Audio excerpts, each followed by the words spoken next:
সুলাইমান নবী যখন মসজিদে আকসা নির্মাণ কাজ শেষ করার ধার প্রান্তে যখন পৌঁছে গেলেন, আজরাইল সুলাইমান নবীর কাছে চলে আসলেন। হে নবী সুলাইমান, তোমার হায়াত শেষ। সুলাইমান নবী বললেন, এটা কেমন কথা? এখনো মসজিদে আকসার কাজ পরিপূর্ণ শেষ হয় নাই। তাড়াতাড়ি যাও, আল্লাহ রাব্বুল আলামিনের কাছে খবর দাও যে সুলাইমান নবী এই পৃথিবীর জমিনে আরো কিছুদিন তিনি থাকতে চান। আজরাইল যখন মহান রব্বুল আলামিনের কাছে এই কথা জানাইলেন, আল্লাহ রাব্বুল আলামিন জানাই দিলেন, হে সুলাইমান, ইযা জাআ আজালুহুম লা ইস্তাখিরুনা আনহু সাআতাও ওয়া লা ইস্তাকদিমুন।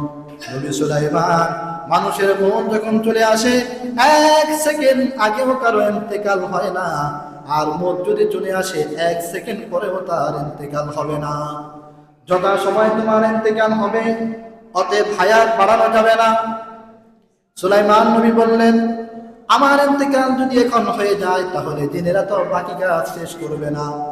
আল্লাহ পাক জানায়া দিলেন, সুলাইমান, বাকি কাজ জিনদের মাধ্যমে কিভাবে সমাপ্ত করতে হবে সেটা আমি জানি।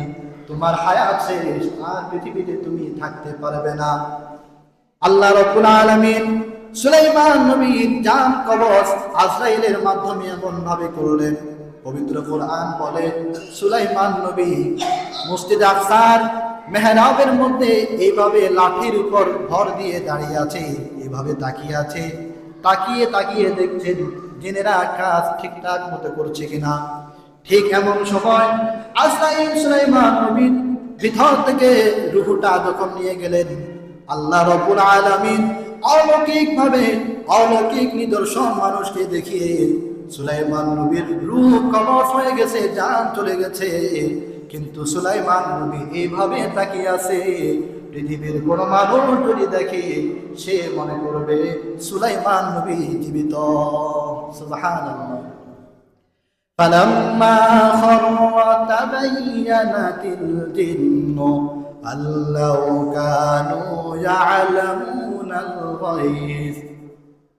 জিনেরা যখন কাজ শেষ করলেন, আল্লাহ রাব্বুল আলামিন ওই পোকাকে হুকুম করলেন, ওই পোকা সুলাইমান নবীর লাঠি তুমি খেয়ে ফেলো।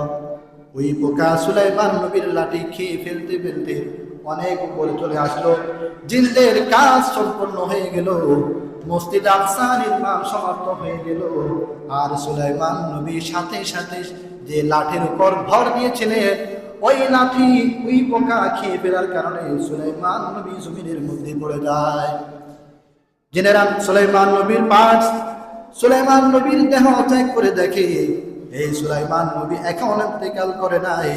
তাফসীরে মারিফুল কুরআনে লেখে, জিনেরা সাথে সাথে একে অপরকে বলতে লাগলো, ভাইরা আমার, সুলাইমান নবী তো এখন ইন্তেকাল করে নাই, আরো 1 বছর আগে সুলাইমান নবী ইন্তেকাল করেছিল। সুবহানাল্লাহ। কিন্তু তারা টের পায়নি।